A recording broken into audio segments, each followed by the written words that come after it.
Come ride the little train that is rolling down the tracks to the junction. Forget about your cares, it is time to relax at the junction.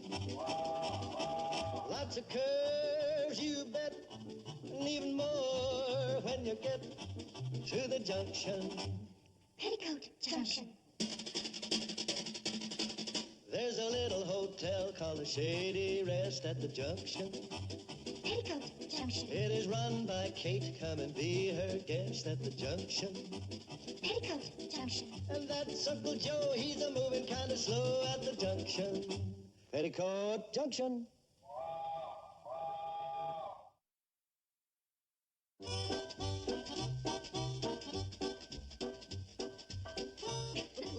Well, I've got a few questions to ask the girls. What do you want out of this catalog? Gee, Mom, it's awfully heavy. And that's only from A to H. Oh, there's some darling dresses in there. Well, let me see the baseball equipment. I'm getting some. The catalog seems to be a big event around here. Is it some special occasion? Oh, the only occasion is that the girls haven't had anything new in a while.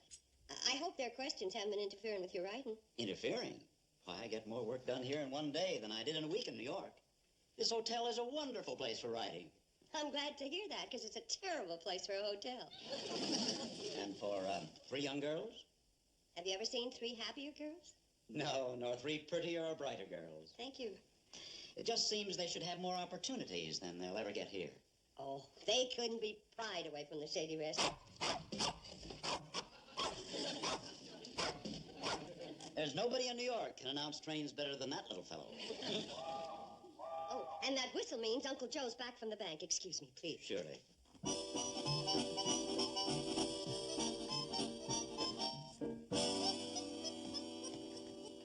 Uncle Joe, you mean Mr. Gurney wouldn't... He said he was sorry, but he was running a bank, and it just wouldn't be good business. But lending money is a bank's business, and I've always paid the interest on time. Well, it wasn't the interest he was principally interested in.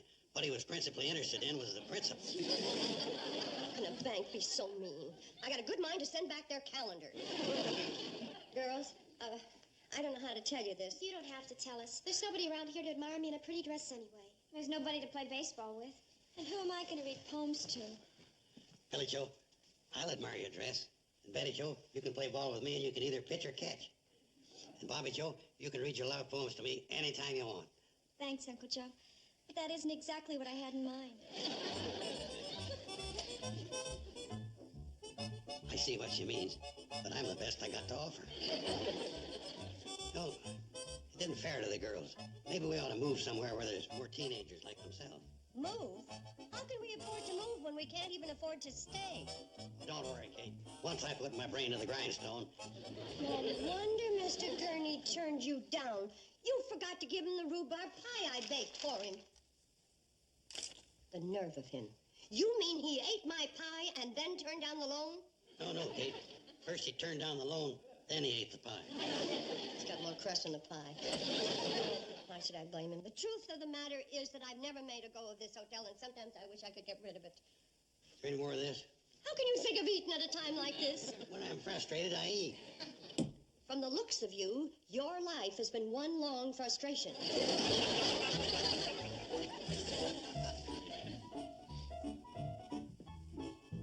Miss Bradley.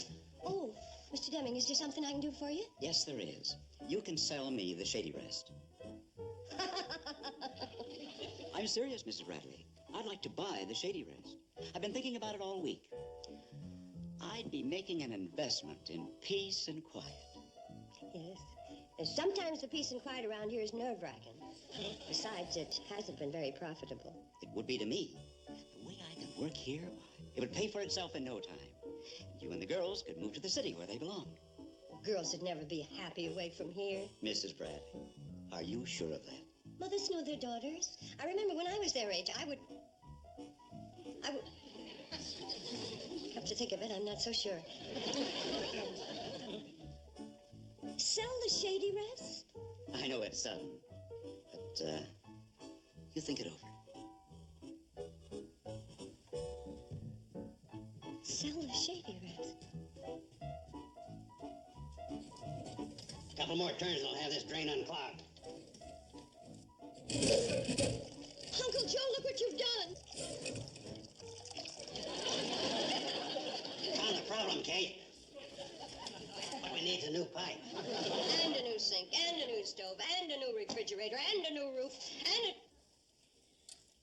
What would you say if I sold the Shady Rest? Sell the Shady Rest? You wouldn't like that, would you? I'd love it. Well, you sure don't look very happy about it. I was just thinking who'd buy a no-run-down place like this.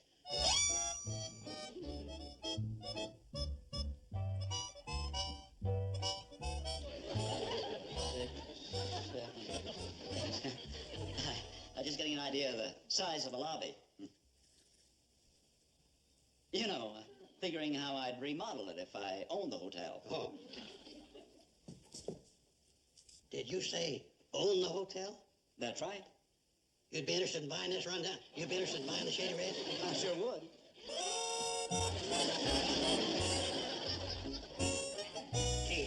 Kate, put down your iron and get ready to pay me a commission. What? You remember a minute ago you were despairing about selling the Shady Rest? Just like that, I come up with a buyer. You did? Yeah, it's that novel-writing fella, Carter Deming. Uncle Joe. First, I gotta think of some way to unshamble the place, make it more attractive to him. Uncle Joe, Mr. Deming already told me he likes the Shady Rest. Kate, I'm gonna sell it to him without him even knowing he's being sold. Uncle Joe!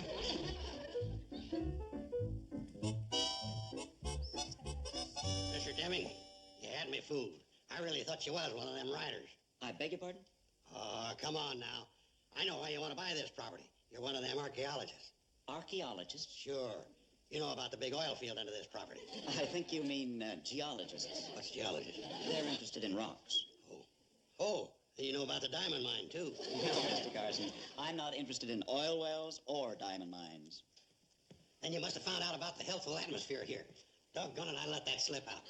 Mr. Deming, I hope you'll forget I said that. I hope you'll forget we got the healthiest atmosphere in the world. Birds with chests out to here. Man could live to be 100 and feel like a pup all the time. How's that for 96 years old? Pardon me, Nijinsky. Would you pirouette out to the woodshed and bring back an armload of kindling?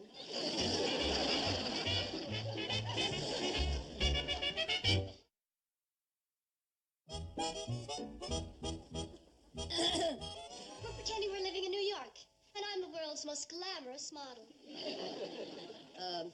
Is that the way you're going to do it? Oh, she's walking on men. And who are you? Oh, I'm the world's greatest girl baseball player. And this is my sister, the world's greatest writer. Please, I'm having an inspiration. Well, looks like I got into the wrong room. I was looking for the world's best towel putter-upper. Would you girls really like New York? New York, you kidding? Oh, Mom, it's fabulous. And as you know, she spent almost a week there. There is no question about it. New York is the most exciting city in the world. What other exciting cities have you seen? Well, we practically flew right over Philadelphia.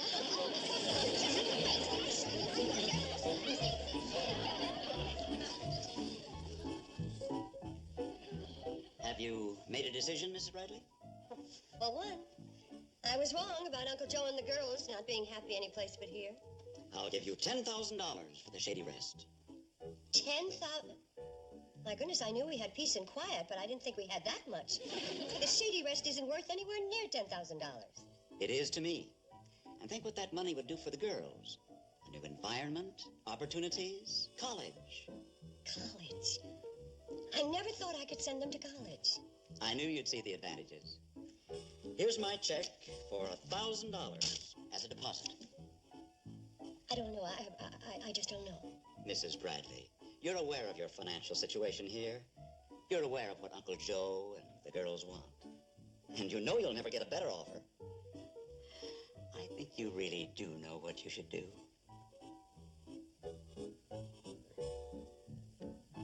It's a deal, then. And no backing out now. No backing out. You shouldn't have embarrassed me in front of Mr. Deming. I was just telling him how helpful it is here. Part of my sly selling tactics. Uncle Joe, I've sold the Shady Rest. Sure you will with me working on Deming. Sold it? To Mr. Deming. Didn't I tell you I'd do it? My sly tactics worked out even faster than I expected. Now all me and him's got to do is sit down and work out the financial details. The hotel is sold. $1,000? When I told you to leave business to me, I could have got you $2,000. That's just the deposit. Mr. Deming paid $10,000 for the hotel. $10,000. Now, don't let on to the girls. I want to tell them myself. And after dinner will be a good time. Do you go to Madison Square Garden? Have you been to a fashion show? Do you think I'm pretty enough to be a New York model? I'll answer those questions later on. Right now, I've got to get back to work. That's right. Let Mr. Deming go. Good night, Mr. Deming. Good night. Wait a minute, girls. I have an announcement to make. An announcement? Mm-hmm. We're all going to New York. Oh, really? For how long? Oh, not just for a visit. We're going to live there. We're going to live in New York City? That's right. But how? How's because I pulled a slick high financial deal and sold the shady rest to Mr. Deming without his knowing it. You sold the shady rest? We're not going to live here anymore? And we're going to live in New York? Isn't that wonderful? It's a joke, isn't it, Mom? You wouldn't sell the shady rest. You said how wonderful New York was. It is, but we didn't mean to live there. You said it would be wonderful to live in New York. Well, it would be if you belonged there. But we belong here. We don't want to live anyplace else. Now stop your crying. In a couple of days, you'll love New York. You won't even miss this old broken down, ramshackle bullshit. Uncle Joe, wait a minute.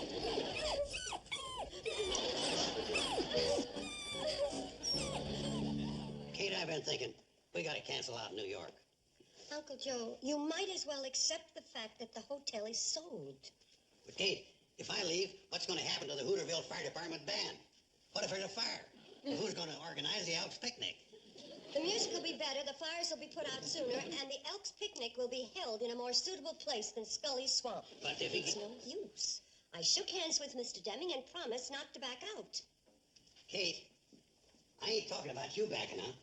I'm talking about him backing out. He's not gonna back out. He's getting a lot of work done, and he loves the peace and quiet around here more than ever.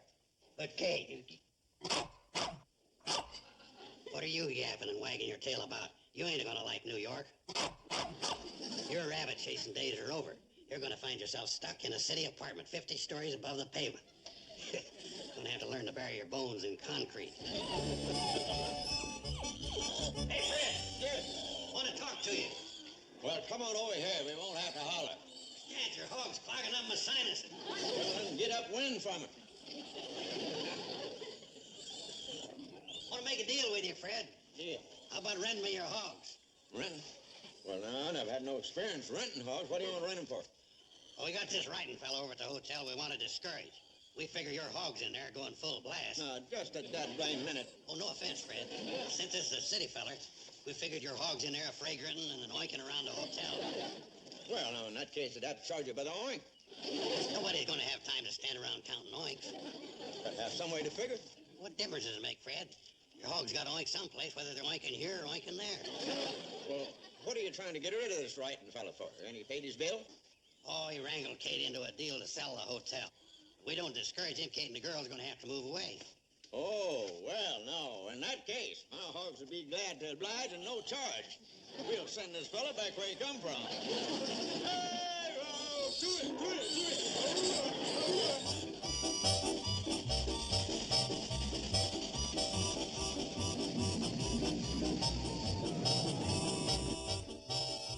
Come on, boys, hurry it up, hurry it up. Let's go.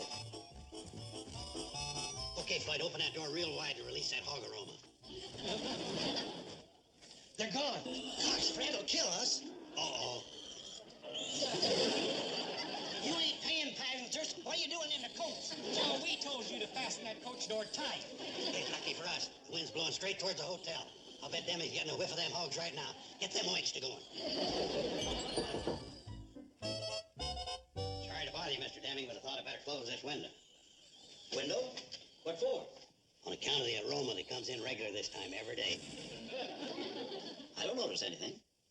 Then you ain't breathing. Here, take a deep one.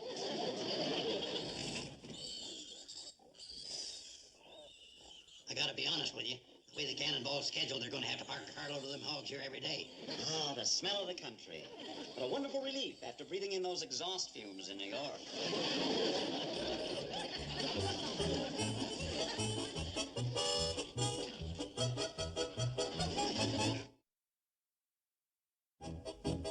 Okay, boys, he's up there working. Let's start destroying this piece of the quiet.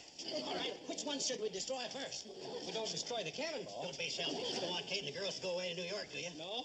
Then stop yapping and start whacking.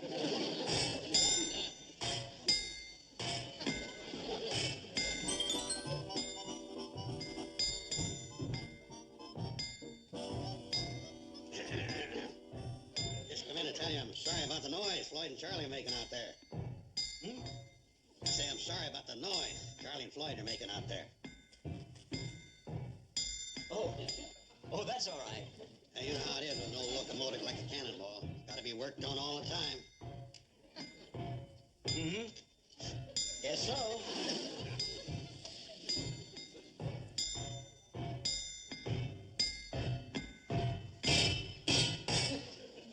There's Joe's signal. He wants more noise. Yeah. You keep on with the hammer and I'll add some extras.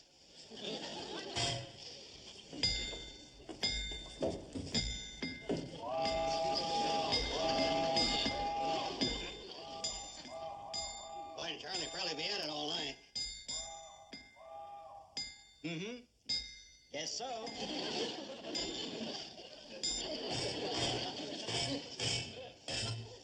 Girls, you're not eating breakfast. We're kind of tired.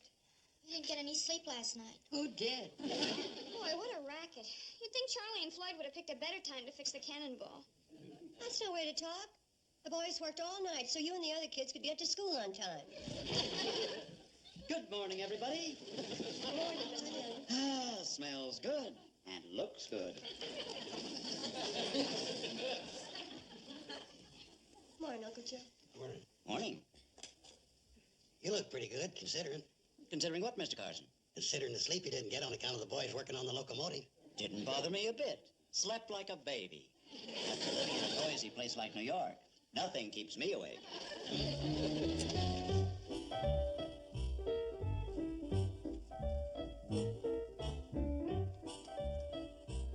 Uncle Joe! I just had an interesting talk with Floyd and Charlie, and what have you got behind your back? What back? The back you're using to hide something from me.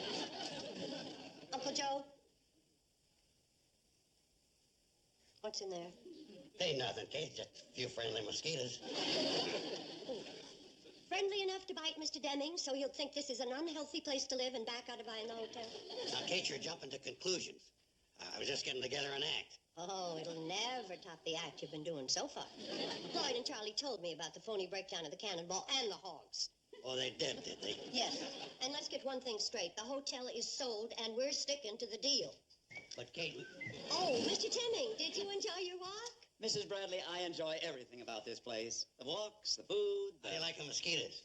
What mosquitoes? The ones that always show up here around this time of year. Uncle Joe. They come back here like the swallows come back to Capistrano. Only our mosquitoes is bigger.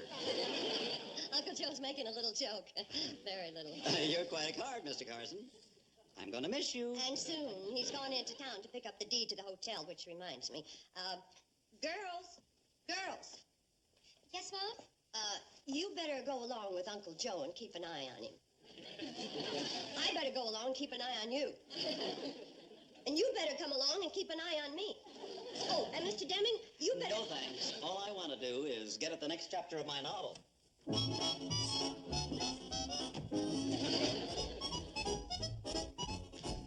Well, that's that. Uh-oh. I just forgot something. Kate, I'll meet you and the girls on the train. Well, hurry it up. Supper's late already. Hey, Sam. Now, Sam, I don't want you to take this the wrong way, but there could be a few loopholes in this deed. Oh, not a chance. I drew that up myself. Well, that's just the point. As our attorney, you might sneak in a few. I guess I could do that. But as county clerk, I'd be bound to catch them.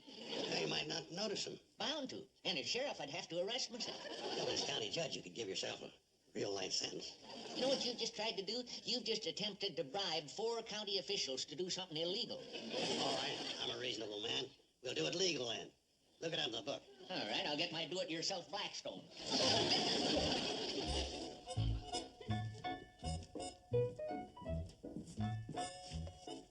It'll be under S for shenanigans.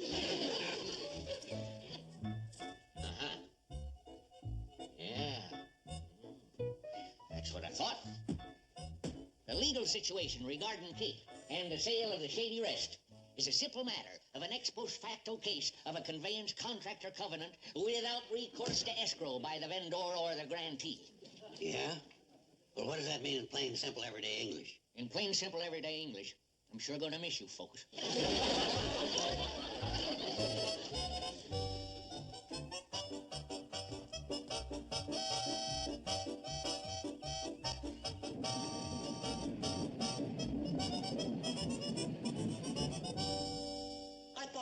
never get back. Well, it took us a little longer than we figured. You must be starved.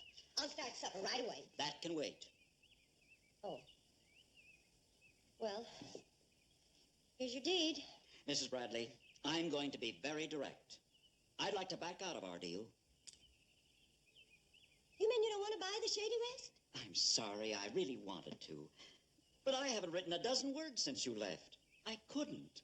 The place has been like a big empty barn. I realized that what made me happy here wasn't the hotel or the peace and quiet. It was the spirit of the place. The nice, warm feeling that you and the girls and Uncle Joe give it.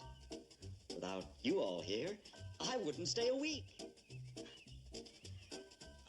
I hope you're not disappointed. Disappointed? Mr. Deming, I didn't think I would ever say this again for the rest of my life. What? You have just made me the happiest woman in the whole wide world. That's wonderful.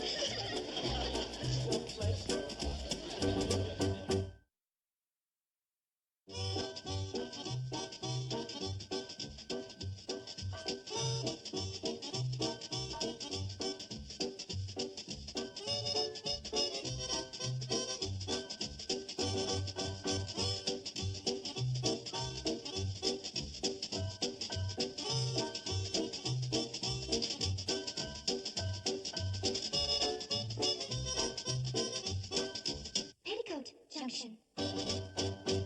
This has been a Filmways presentation.